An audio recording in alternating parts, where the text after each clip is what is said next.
Have you heard white privilege? Are we all familiar? Have we heard that? Are we curious about what does that mean?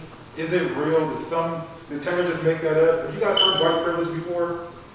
Talk me through it. How does it make you feel? What do you know about white privilege? Well, white privilege doesn't really mean, the one thing I see at my school is like, we have kids who live in poverty and they think, oh, well, I'm poor, so I don't have white privilege. But like, that's not the same thing. Like, I think people don't understand that like, even if your family doesn't have a lot of money, even though you're white, when you walk into the room for a job interview, you automatically have a higher chance of getting that job than a black person who walks into the room to get that job. Like, also, you know where you come from. Like, as black people, we have to pay money to maybe like look on Ancestry.com so that they can look through slave records just so that we know where our ancestors came from. And it's not the same thing for white people. You know who your great-great-great-great-grandfather was. You know where you came from, so you know where you have to go.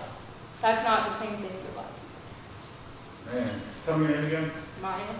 Maya, that was a phenomenal answer. And I think you're spot on.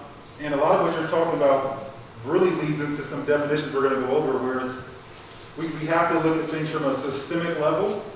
And we can't get into trouble. We can get into like tiffs or conflicts or arguments when we talk about global and national issues and we just focus on like my own lived experience, right?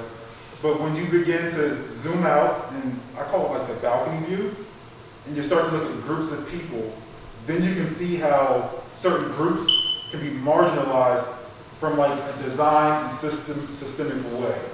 And that plays into why is it that most African Americans or minority groups, you can't really do a family tree and go back very far and be effective. There's a lot of systemic issues. And so there's another example I want to give, but I want to talk more about this photo.